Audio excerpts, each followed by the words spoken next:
MPC BiPC ఇంటర్లో ఏ group అయినా సరే best degree course India's first industry integrated AIDP degree. Call now. నమస్తే.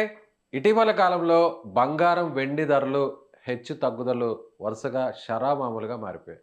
ఇవాళ చూస్తే ఏకంగా 2,350 రూపాయలు పెరిగి బంగారం ధర 1,46,000 రూపాయలకు 24 క్యారెట్ల బంగారం చేరుకుంది. అలాగే వెండి కూడా దాదాపు 5,000 రూపాయల వరకు పెరిగింది.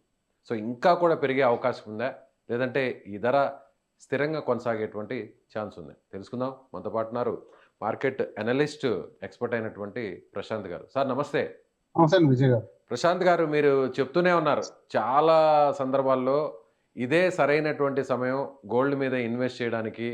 సో గోల్డ్ అనేది పెద్దగా పెరగదు, అలానే మరీ పడిపోయే పరిస్థితి లేదు అని అంటున్నారు. కానీ ఇప్పుడు ఏకంగా 2,400 రూపాయలు పెరిగింది. ఈ ధర ఇంకా పెరుగుతుందా, లేదంటే మళ్ళీ తగ్గేది అవకాశం ఏమైనా ఉందా, లేదంటే స్థిరంగా ఇలాగే కొనసాగుతుందా కొన్ని రోజుల పాటు?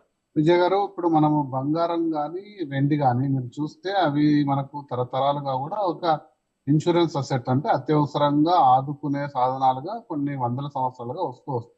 అయితే 2025 జనవరి మొదటి నుంచి ఏమైందంటే బంగారు కానీ వెండి కానీ అందులో పెరుగుదల అనేది దాదాపు 70-75% బంగారం, ఒక 100 నుంచి 150% వెండి పెరగడం వల్ల ఒక్కసారిగా మొత్తం ఇండియాలోనే కాదు ప్రపంచ దేశాల్లో ప్రతి ఒక్కరి ఆసక్తి కూడా బంగారు వెండిపై పెరిగింది. అదే విధంగా కూడా దాంట్లో ఇన్వెస్ట్మెంట్స్ పెరుగుతూ వచ్చాయి. కానీ 2026 జనవరి నుంచి మొదలైన పరిణామాలు మనం చూసుకుంటే బంగారు వెండి స్థిరంగా పెరుగుతున్న తరుణంలో ఒక్కసారిగా మనకు యుద్ధ వాతావరణం నెలకొంది. లాస్ట్ 4-5 months గా మనం చూసుకుంటే హెచ్చుతగ్గులు చాలా వచ్చాయి.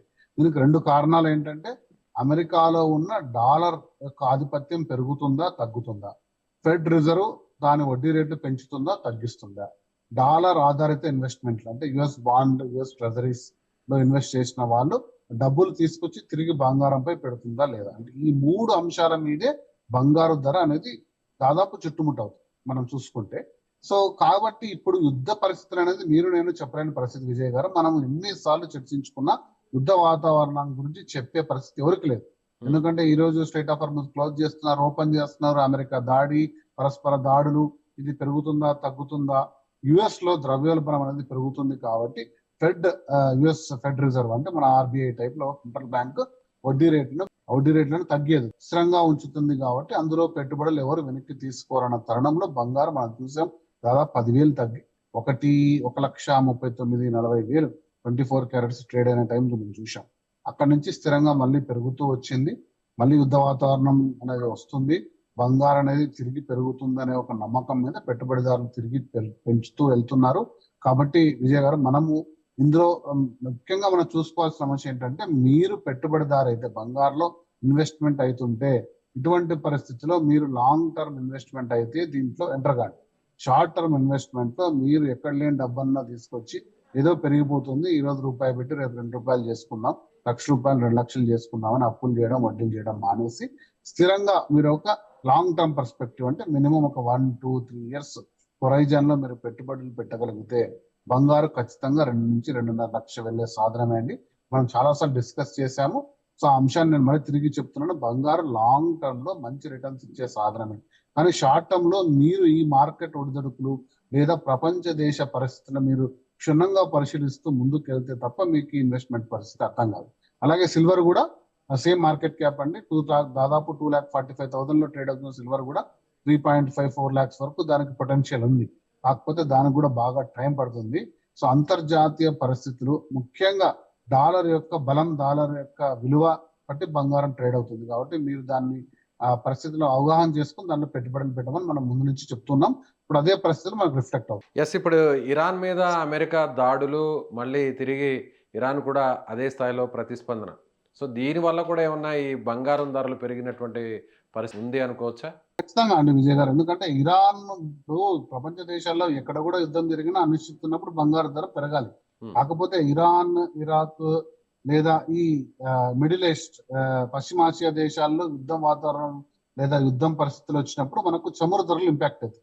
గ్లోబల్ ఎనర్జీ క్రైసిస్ రావడం, ఒక్కసారిగా పెట్రోల్ డీజిల్ ధరలు పెరిగిపోవడం, దాని మీద అనిశ్చితి పెరగడం వల్ల దాని ట్రేడింగ్ దాదాపు పెరిగిపోయి మనకు, కాబట్టి ఒక్కసారిగా మనకు ఇన్ఫ్లేషన్ అనేది చాలా హై అయిపోయింది. ఇన్ఫ్లేషన్ హై ఉన్నప్పుడు డాలర్ రేట్లు ఖచ్చితంగా కూడా వడ్డీ రేట్లు పెంచుతూనే ఉంటారు కానీ తగ్గారు.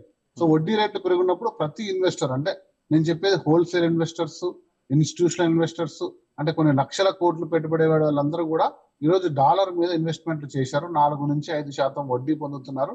వారు చాలా హ్యాపీగా దాని మీద ఇన్వెస్ట్మెంట్ కంటిన్యూ చేస్తున్నారు. కాకపోతే కొద్దిగా దాని మీద పట్టు సడలి కొద్దిగా పరిస్థితులు నార్మల్ అయ్యి ఆ డబ్బును తీసుకొచ్చి తిరిగి రెండో బెస్ట్ కరెన్సీ ఏంటి ప్రపంచంలో డాలర్ తర్వాత అంటే బంగారం.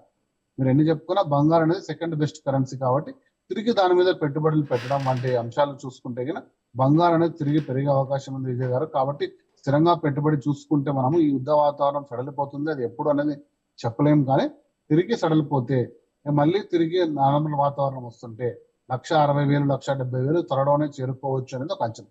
ఓకే. అంటే ఇప్పుడు ఉన్నటువంటి ఈ 1,46,000 ఎన్ని రోజుల పాటు, ఒక వారం, కనీసం వారం పాటు ఉంటుందా? లేదంటే మళ్ళీ ఇంకా కూడా పెరిగే అవకాశం ఉందా? లేదంటే ఇంకా కూడా తగ్గే అవకాశం ఉందా? అంత ఖచ్చితంగా అయితే ఎవరు చెప్పలేరు విజయ్ గారు. నిజంగా అది ఎవరైనా చెప్తున్నారంటే కూడా మనం నమ్మే పరిస్థితులు అయితే లేదు. ఇది ఏదైతే పరిస్థితులు మనకు ఇన్వెస్టర్స్ ఎక్కడ పెడుతున్నారు, ప్రాఫిట్ బుకింగ్ అనేది ఉంటుంటుంది. అంటే ప్రాఫిట్ బుకింగ్ అంటే ఈ రోజు మీరున్నారు, ₹1 కోటి తీసుకొచ్చి పెట్టుబడి పెట్టారు, ఎక్కడ వరకు ఆగుతారు మీరు? 1,46,000లో పెట్టారు, 1,50,000లో దాన్ని అమ్మేస్తారా, 55లో అమ్మేస్తారా, 53లో అమ్మేస్తారా, మనం చెప్పలేం. సో కాబట్టి ప్రాఫిట్ బుకింగ్ బల్క్ లో జరుగుతుంది. దాదాపుగా మనం చూసుకుంటే బంగారానికి డిమాండ్ ప్రైస్ 1,40,000. అంటే డిమాండ్ ప్రైస్ లో అందరు కొంటారు. అంటే ఇంతకంటే ఇంకా పడిపోయే పరిస్థితి వస్తే అందరూ పెట్టుబడులు పెడతారు. మార్కెట్ లో ప్రాఫిట్ బుకింగ్ ఎక్కువ కూడా 1,50,000 నుంచి 60,000 జరిగింది. బట్ ఆ ప్రాఫిట్ బుకింగ్ కూడా డాలర్ అనేది వాల్యూ పడిపోతున్న తరుణం ఉంటే కానీ ఎవరు అమ్మరు. దాన్ని తిరిగి బంగారం పైన క్యాష్ చేసుకోవాలనుకుంటారు. కాబట్టి పరిస్థితుల్లో మనం చెప్పలేమండి విజయ్ గారు. ఇది ఇంకా కొంచెం అప్వర్డ్ ట్రెండే కనపడుతుంది. లాస్ట్ 1 మంత్ నుంచి మనం చూసుకుంటే స్థిరంగానే బంగారం 1,39,000 నుంచి ఈరోజు 46,000-47,000 వరకు వచ్చింది. కాబట్టి ఇంకా కూడా కొంచెం ముందుకెళ్లే పరిస్థితి అయితే కనపడుతుంది. Right sir. Thank you sir. Thank you so much.